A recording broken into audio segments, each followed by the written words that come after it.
Vénéré chef traditionnel, garant des us et coutumes, honorable prêtre traditionnel, prêtre Hounon de nos divinités, mesdames, messieurs les invités, à vos rangs et grades respectifs, bonjour. Très cas, par ma modeste voix, je voudrais d'abord vous souhaiter la bienvenue à ce colloque. Par la même occasion, vous me permettrez de vous présenter rapidement le programme que nous allons suivre tout au long de cette journée. Et comme vous le savez déjà, nous allons tout à l'heure procéder à la cérémonie d'ouverture, au cours de laquelle nous aurons 3 interventions. D'abord, le mot de bienvenue du coordinateur général, M. Kossi Assou.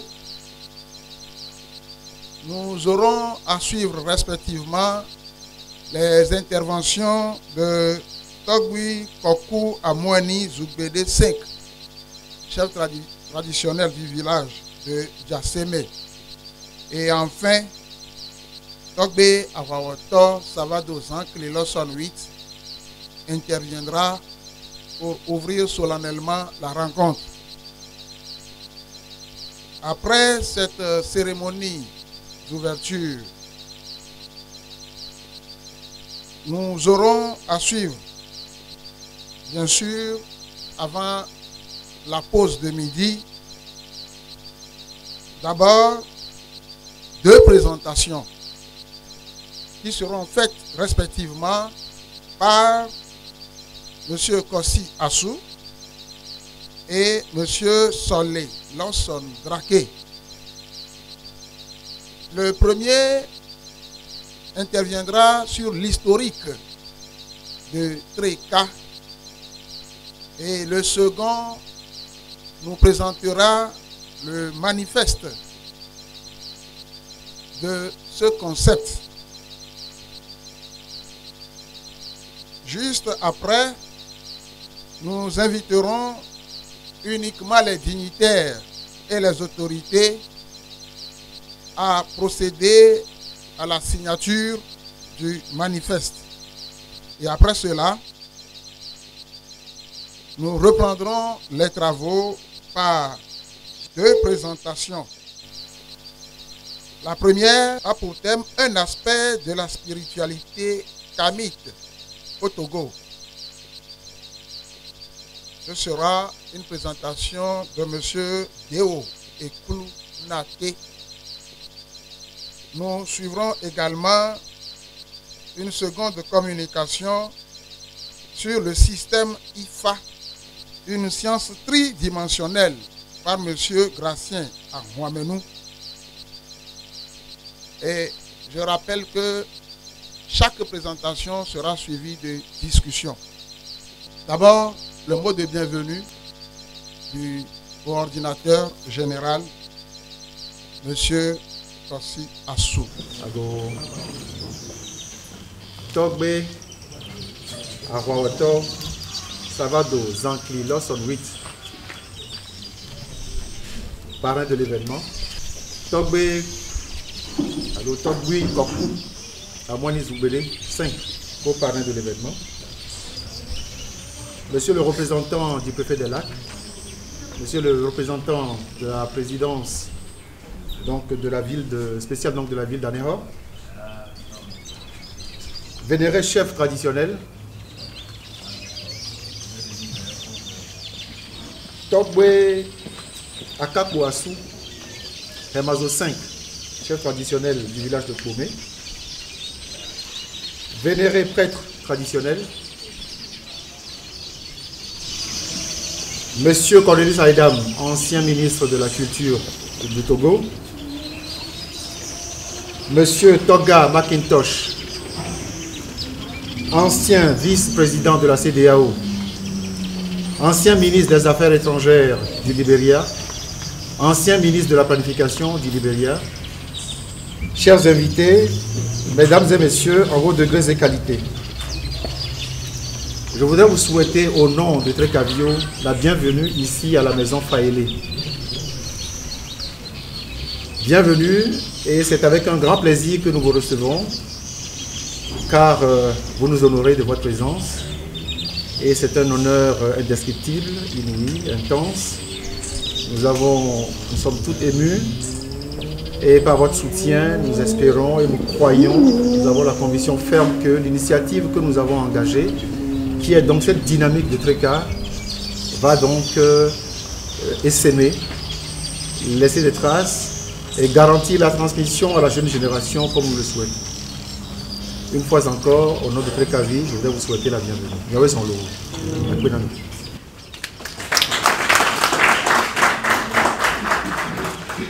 Ifia mila adekukuna togbe amweni zugbede atongoa kenyi jasene lega be bahobia.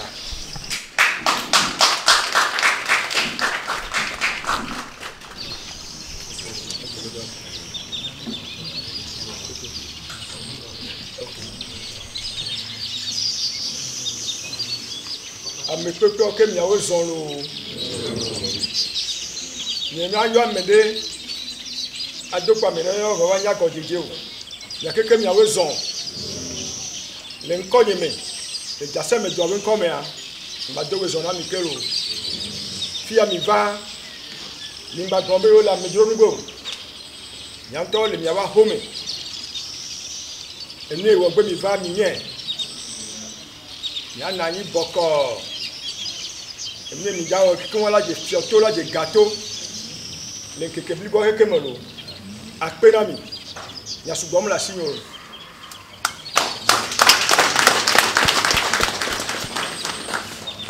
En présent, nous avons humblement invité comme adressé Dr. Maroton Samado, notre chef additionnel de la police à l'époque, vient pouvoir commencer son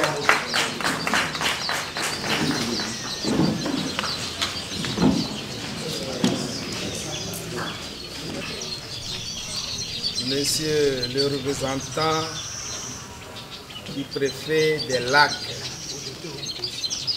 Monsieur le représentant du président de la délégation spéciale de la commune d'Aného, Monsieur le ministre, vénéré chef traditionnel, honorable prêtre Hunon, chers invités, soyez les bienvenus. Et permettez peut-être que j'aille dans les deux langues, la langue locale, pour que certains de nos frères puissent aussi comprendre ce que nous sommes venus faire. Merci. Nyato kowevao, mila no blen le veame. Yana do yovo gbea, yana do mia de gbea chan. Doit à un certain moment, avec l'époque coloniale et l'arrivée de l'école chez nous en 1852, eh bien, on nous a un peu, à l'époque, aliénés vis-à-vis de notre langue. Chacun d'entre nous ici le sait. Si tu parles mina, je te donne. Et le signal, chacun sait ce que ça vaut. À l'époque, nos deux yovogbéa, nos deux bien dégbé gengbéa, nos deux quoi. Ou la soit babogo, à l'eau, on va poudre ça va pour coron. Et là, on a même oublié notre langue. Oui, mais pas tabi les filles et filles. Si pas me garde, je demandais à l'assistance dans notre langue Guin, Guingbé, 200. Comment on l'appelle? Les bien à 200, les biens de ma. Hein? Au bout de KFV, ton. Kaka soit 200 francs. Numération 200. Mais gars, alpha VCVB, gang B, hein? Et carton. Voilà. Donc ça veut dire même que dans notre langue chez nous, notre valeur là est perdue. Voyez. Et il y a encore dans beaucoup d'autres domaines. Par exemple, lorsque chez nous, un enfant naît, mais ce qu'on faisait hier, ce qui intervenait en premier lieu hier, et nous que Jonathan Bono Divia, c'était quoi? Il y a le fa qui intervient dans la sortie de l'enfant. Boyola neni konto, yola nyak et bekebele beba, ye fambe éléments.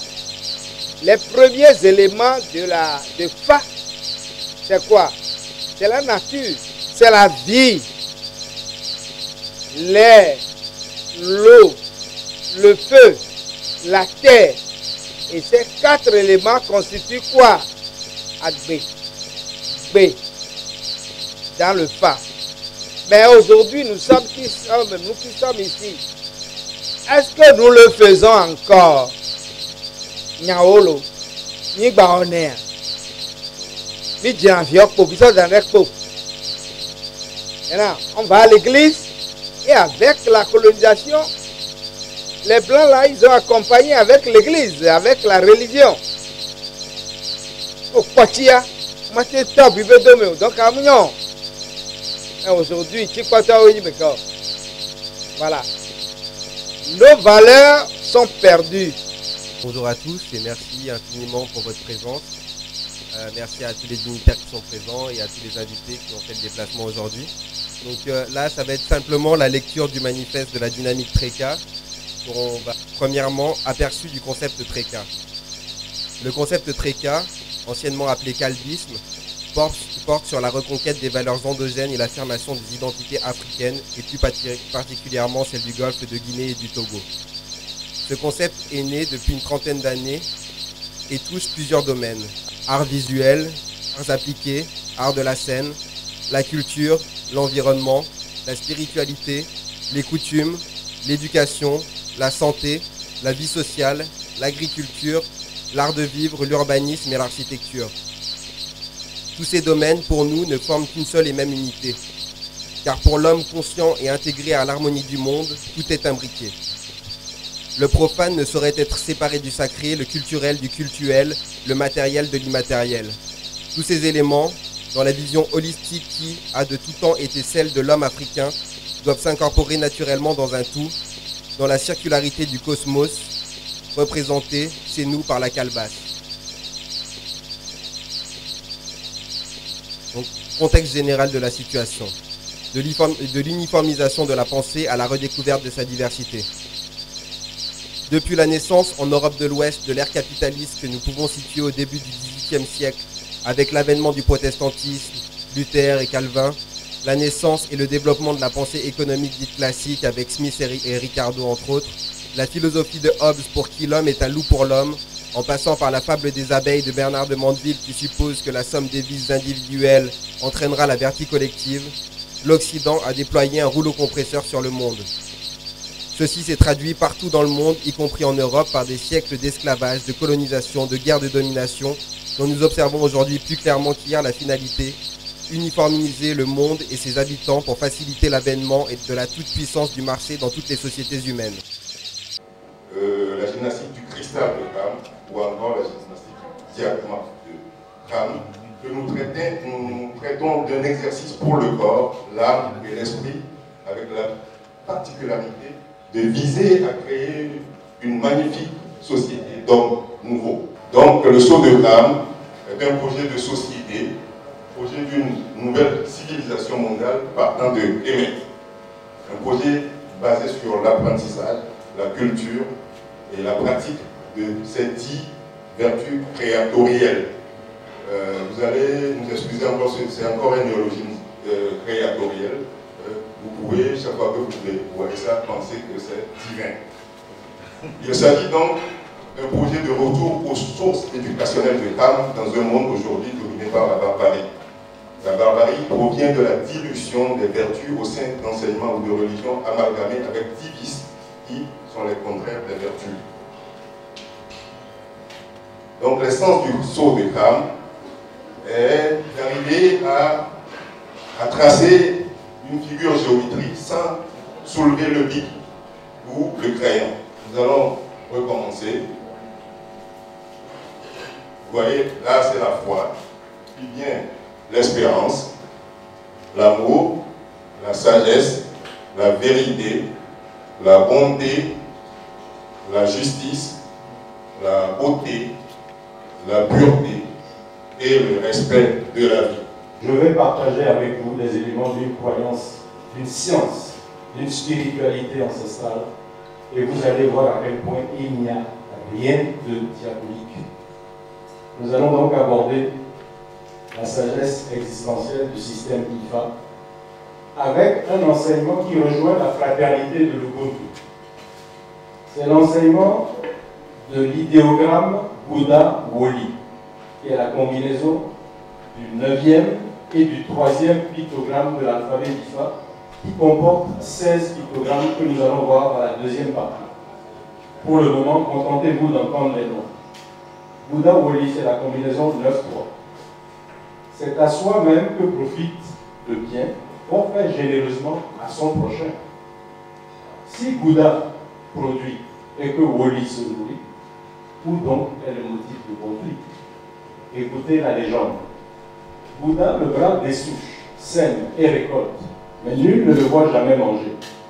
Il remet tout ce qu'il produit à sa sœur Woli la bouche, qui ne se prive de rien. Un jour néfaste arriva où Bouddha s'est plaint du fait que sa sœur Woli engloutit tout ce qu'il produit, et la dispute dégénéra en un terrible conflit. Comment rétablir la paix? Je vous ai dit que l'alphabet d'Ifa comporte 16 pictogrammes. Donc les 14 autres frères viennent essayer d'apaiser, mais la colère est là. Et pour calmer ce conflit, il fallut l'intervention d'Ifa, qui symbolise la sagesse absolue, pour rappeler simplement aux frères et à la sœur qu'une humeur passagère ne saurait occulter ce qu'ils ont de bien supérieur en partage. La conclusion, c'est qu'à la réflexion, ce qui unit et doit nous satisfaire est bien supérieur aux divergences passagères. Voilà ce que j'appelle un triplet littéraire. Vous avez un aphorisme que je m'amuse à versifier, un proverbe conclusif que je m'amuse également à versifier, le petit poète. Dieu m'a donné ce don de produire des vers en français avec une certaine facilité, et je m'en sers pour magnifier mon patrimoine spirituel. Donc vous avez l'aphorisme, le proverbe conclusif versifié et la légende résumée. Voilà 3 éléments. Le 4e élément, c'est ma création. C'est un poème que je compose pour résumer l'enseignement de la légende que nous venons de voir. Et voilà ce que ça donne. Moi, je l'ai intitulé « Solidaire fraternité ».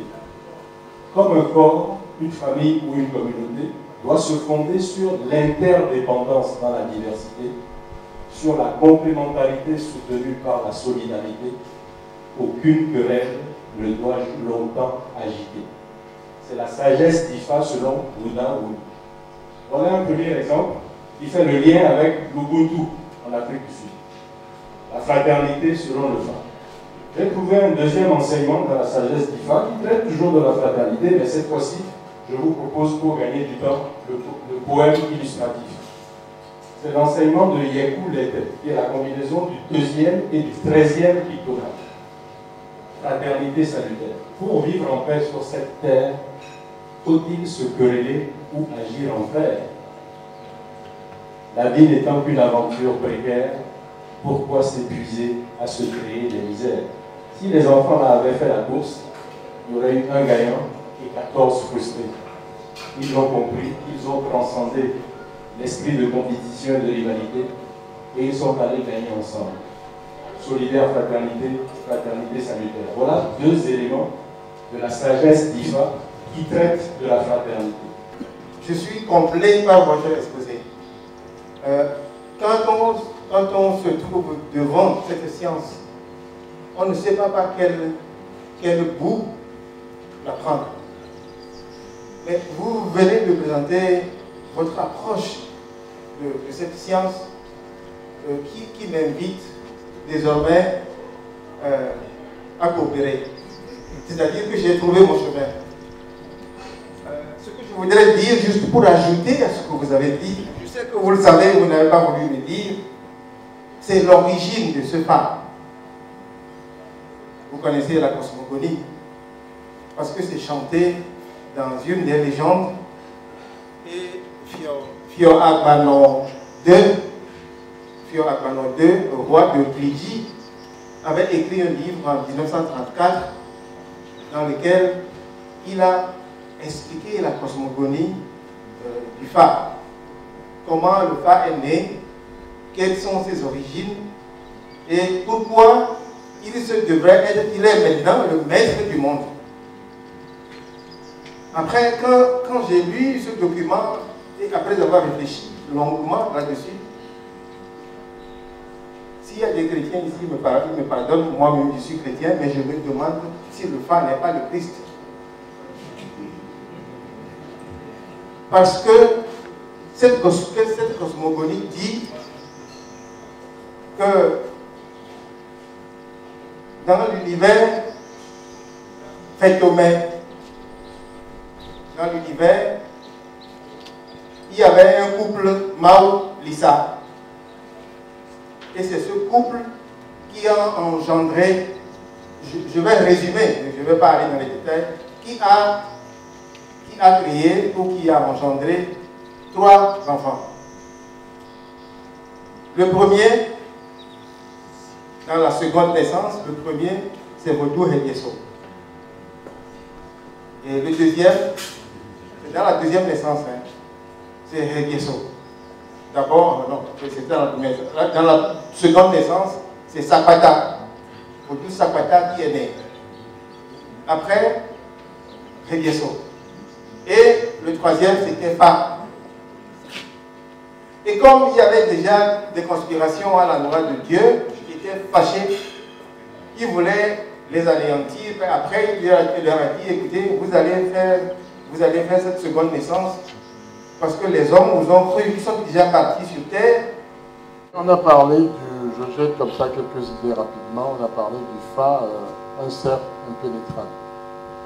Bien que, de par ma famille ou mes liens directs familiaux, je n'ai pas eu la chance de profiter de cette science ancestrale, ne serait-ce que par ma curiosité, par mes lectures, par atavisme, j'ai entendu un certain nombre de choses qui m'ont amené, en ayant une observation stricte de notre environnement, que, en fait, le Fa était un élément de structuration et de formation de l'individu et de la nation. C'est-à-dire que le rapport à l'interdit, le respect de ce qu'il faut faire, de ce qu'il ne faut pas faire, le type d'éducation qu'il y a chez nous, les évêques, c'est-à-dire le Togo, le Bénin, le Ghana, le Nigeria, son caractère strict, son caractère rigoureux, tout ça, on a découvert que cela nous vient du Fa. C'est-à-dire qu'au départ, il y avait des sociétés secrètes. C'est là où on dit, si tu fais ceci, tu seras puni par tel Dieu. Si tu fais cela, tu seras puni par tel Dieu. L'ensemble de ça a généré un code social. Sur le plan, il a été dit tout à l'heure, sur le plan de la santé, on dit par exemple, si tu manges dans les toilettes, il va t'arriver ceci. Si les gens dorment la nuit, dans certaines périodes données, tu siffles, il va t'arriver ceci. Quand vous mettez tout ça bout à bout, vous verrez que On dit d'ailleurs chez nous qu'on ferme la porte, on éduque l'enfant à l'intérieur de la maison. Si vous regardez tout ça de près, vous verrez que c'est un ensemble de codes que nos ancêtres ont très intelligemment élaborés et qui ont permis d'organiser la société jusqu'à ce à quoi elle ressemble aujourd'hui et que nous la découvrions ici. Et on a appris aussi que dans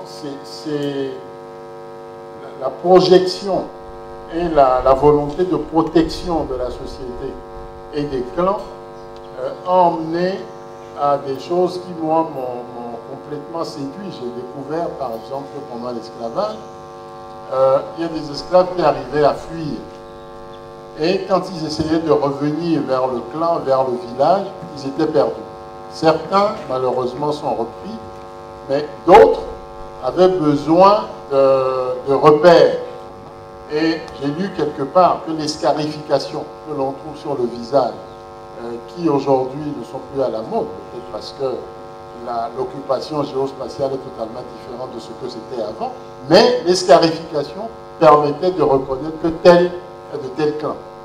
Et on le retrouvait loin des villages, perdu quelque part, mais quand on le ramenait, on reconnaissait tout de suite que telle personne est de tel clan et il revenait à la maison.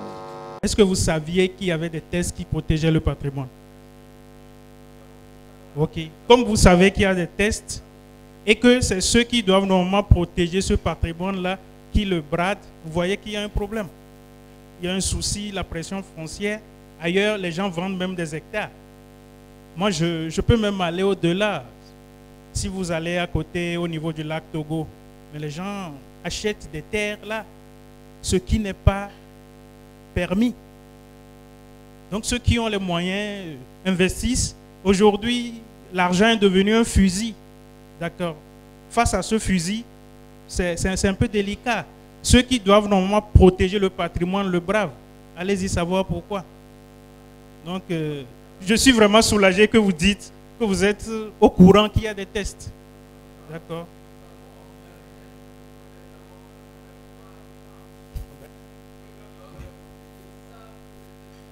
Bien sûr. Et donc, c'est là où le problème persiste.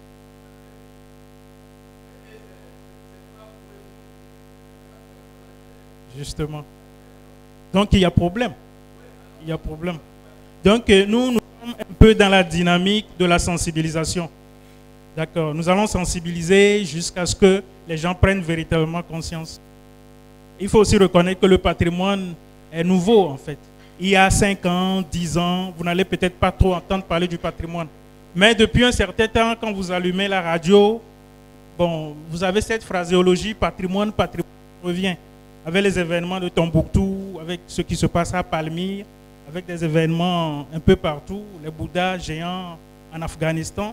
De plus en plus, on parle de patrimoine. Je suis sûr que déjà, sur cette lancée, avec ces initiatives que nous prenons, les choses iront dans le bon sens, je l'espère.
L'avenir, Bereka, nous l'agnon.